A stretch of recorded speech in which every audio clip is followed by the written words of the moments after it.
नमस्कार. न्यूज डंकामध्ये मी महेश विचारे आपल्या सगळ्यांचं मनपूर्वक स्वागत करतो. मित्रांनो, सध्या एकूणच आपण पाहतोय बातम्यांमध्ये प्रशांत कोरटकर आणि इंद्रजित सावंत यांच्यातला एक वाद उफाळून आल्याचं आपल्याला पाहायला मिळतं. इंद्रजित सावंत हे एक इतिहास अभ्यासक आहेत आणि सध्या आपण पाहिलं की छावा चित्रपट आल्यानंतर वेगवेगळ्या पद्धतीचे वाद निर्माण झाले. त्या प्रत्येक वेळेला इतिहास अभ्यासक म्हणून इंद्रजित सावंत यांची प्रतिक्रिया जी आहे ती सगळ्या वाहिन्यांनी म्हणा पत्रकारांनी घेतली.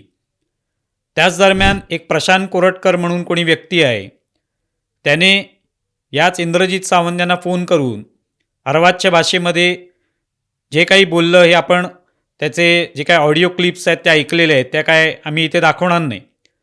पण त्याच्यामध्ये शिवाजी महाराजांबद्दल, संभाजी महाराजांबद्दल तो काही बोललेला आहे.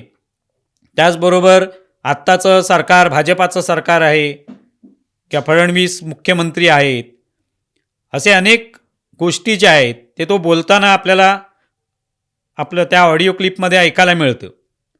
म्हणजे त्या बोलण्यामध्ये कोणताही अर्थ नाही आहे, कोणताही अभ्यास नाही आहे, काय नेमकं बोलतो आहे ते त्या व्यक्तीलाच कळत नाही आहे. आता त्या कोरटकर या व्यक्तीलासुद्धा या संदर्भात विचारण्यात आलं होतं त्यावेळेला. सध्या तरी तो फरार आहे, कुठेही सापडलेला नाही आहे. कोल्हापूरचे पोलीस जे आहेत ते नागपूरला गेलेले आहेत त्याला पकडण्यासाठी. पण त्याला जेव्हा पत्रकारांनी विचारलं त्यावेळेला त्याने ते सांगितलं की हा माझा आवाज नाही आहे वगैरे वगैरे. हे जाणीवपूर्वक कोणीतरी केलेलं आहे. आता त्यानंतर त्या व्यक्तीची प्रतिक्रिया काय समोर आलेली नाही. पण हे एकूण प्रकरण एवढं वाढवण्याचं, चिघळवण्याचं काम काय होतं? काय कारण होतं नेमकं? काय गरज आहे? इंद्रजित सावंत हे एक अभ्यासक आहेत हे माहिती आहे. वेगवेगळ्या वेळेला असे काही वाद निर्माण होतात त्यावेळेला त्यांच्या प्रतिक्रिया घेतल्या जातात. प्रशांत कोरटकर कोण आहेत?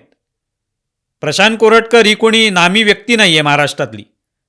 कोणी राजकीय नेता नाही आहे की कोणी एखादा सेलिब्रिटी नाही आहे की संपूर्ण महाराष्ट्र त्या व्यक्तीला ओळखतोय की त्या व्यक्तीने काहीतरी बोललं की त्याचा संपूर्ण महाराष्ट्रावर परिणाम होईल, इतिहासावर परिणाम होईल, कोणाहीतरी बदनामी होईल. बदनामी शेवटी कधी होते? ज्या वेळेला कोण बदनामी करणाऱ्या व्यक्तीची काहीतरी योग्यता लागते की नाही.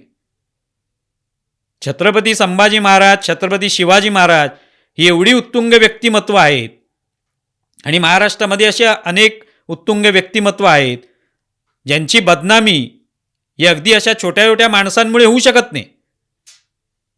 कोणीतरी काहीतरी बोलतो, कोणीतरी काहीतरी लिहितो म्हणून बदनामी होत नाही.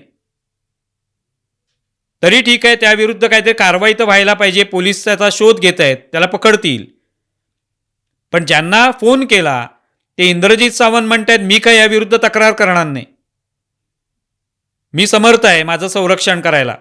मी उद्या त्या व्यक्तीने समजा हल्ला केला असं कोणाचं म्हणणं असेल तर ते म्हणतायत मी तर माझं संरक्षण करायला समर्थ आहेत. माझे भाऊबंद आहेत किंवा माझे कोण मित्रमंडळी आहेत ते सगळे माझ्यासोबत आहेत. मग नेमका प्रॉब्लेम काय? समस्या काय मग नेमकी? जर प्रशांत कोरटकर हा बोललेला आहे, तो संभाजी महाराजांबद्दल, शिवाजी महाराजांबद्दल आक्षेपार्ह बोललेला आहे, तर त्याची तक्रार करायची. ती केल्यानंतर पोलीस जी काय कारवाई करतील ती होऊ द्यायची. पण ते प्रकरण असं वाढवण्याचा प्रयत्न चाललेला आहे की त्याच्यामध्ये मग संशयाला लागतो की हा ब्राह्मण मराठा किंवा ब्राह्मण शिवाजी महाराज, ब्राह्मण संभाजी महाराज असा एक वाद निर्माण करण्याचा जाणीवपूर्वक प्रयत्न महाराष्ट्रात चाललेला आहे. आणि तो आत्ताच नव्हे, छावा चित्रपटाच्या एकूण चित्रपट जेव्हा चर्चेत आला तेव्हापासून हे सगळं सुरू झालेलं आहे. आणि त्यातून मग प्रशांत कोरटकरचं एक नवीन पात्र समोर आलं. मुळात प्रशांत कोरटकर हा कोणीच मोठा असा व्यक्ती नाही आहे की त्याची लगेच चर्चा व्हायला पाहिजे आणि त्याच्यामुळे सगळ्यांची बदनामी झाली, इतिहासाची बदनामी झाली. आणि ज्यांनी तक्रार केली आहे त्यावर पोलीस जी काय कारवाई करायची ती करतीलच. इंद्रजित सावंत यांनी सुद्धा या बाबतीमध्ये कोणता तरी ठराविक अँगल देण्याची अजिबात आवश्यकता नाही. इतिहास अभ्यासक, आज आपण इतिहास अभ्यासक म्हटल्यावर किती इतिहास अभ्यासक आपल्या समोर येतात टीव्ही चॅनलच्या माध्यमातून. कोणी प्रतिक्रिया द्यायला तेवढ्या प्रमाणात उपलब्ध नसतं. उपलब्ध असतात ते फक्त इंद्रजित सावंत. त्यांनाच वारंवार या संदर्भात विचारण्यात येतं आणि त्यावर ते त्यांच्या प्रतिक्रिया देतात. त्या प्रतिक्रियांमध्ये काही ठराविक अँगल असल्याचं आपल्याला लक्षात येतं. आता या सगळ्या प्रशांत कोरटकर प्रकरणामध्ये त्यांना जेव्हा विचारलं तेव्हा ते म्हणाले की जसा बाजीराव पेशव्यांच्या काळातला उन्माद होता तसा आत्ता उन्माद आहे. काय अर्थ आहे याचा? कशासाठी अशा पद्धतीची प्रतिक्रिया द्यायची? म्हणजे की जाणीवपूर्वक द्यायची, काहीतरी उद्देश असला पाहिजे. ठीक आहे, मला एखाद्याने फोन केला, मी रेकॉर्ड केला फोन, मी प्रत्येकाचा फोन रेकॉर्ड करतो, तो रेकॉर्ड केला, मला त्याने शिव्या घातल्या, छत्रपती शिवाजी महाराज, छत्रपती संभाजी महाराजांना तो वाईट साईट बोलला, मी ते रेकॉर्डिंग घेऊन पोलीस स्टेशनला दिलं किंवा संबंधित कोणा व्यक्तीला दिलं, तुमच्या मराठा संघटनांकडे दिलं आणि त्यांनी जाऊन ते पोलिसांपर्यंत पोहोचवलं, प्रश्न मिटला. पण इथे मात्र वाद असा वाढवला जातोय की बघा महाराष्ट्रामध्ये कसं ब्राह्मणांची पिलावळ वाढलेली आहे, कसं मनुस्मृतीचं राजकारण चालू झालेलं आहे. हे सगळे घाणेरडे प्रकार जे आहेत ते गेल्या काही वर्षांपासून सुरू झालेत. आणि विशेषतः जेव्हा जेव्हा देवेंद्र फडणवीस मुख्यमंत्री असतात त्यावेळेला असे प्रकार करणाऱ्यांना एक प्रकारचा ऊत येत असतो. त्याचाच हा एक उदाहरण असं म्हणता येऊ शकतं आपल्याला, अजून काहीच नाहीये. जेव्हा प्रशांत कोरटकर काहीतरी फोन करतो तेव्हा इंद्रजित सावंत त्याला म्हणतात की अण्णाजी दत्तोला कसं हत्तीच्या पायाखाली दिलं होतं ते लक्षात आहे ना. हा अण्णाजी दत्तो कोण आहे? तर ब्राह्मण आहे. कशासाठी उदाहरणं द्यायची आहेत? म्हणजे ही उदाहरणं इतिहास अभ्यासक जो असेल त्याच्याकडून अपेक्षित नाहीयेत, राजकारणी व्यक्तीकडूनही अपेक्षित आहेत. तो अशा पद्धतीची ब्राह्मणांना कुठल्या एखाद्या जातीला टार्गेट करणारी विधानं करू शकतो, कारण त्याला त्याचं राजकारण करायचं असतं.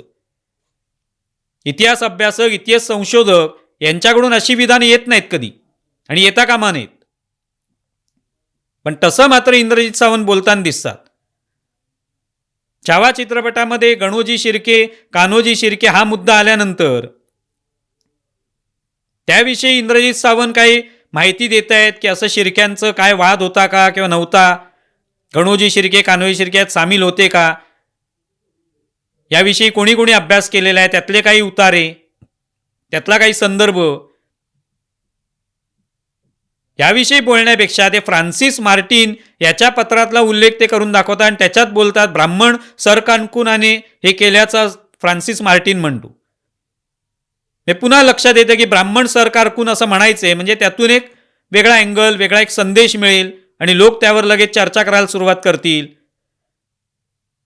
ब्राह्मण, मनुवाद, मनुस्मृती असे सगळे विषय उकरले जातात. मग काय आवश्यकता आहे अशा विषयांची?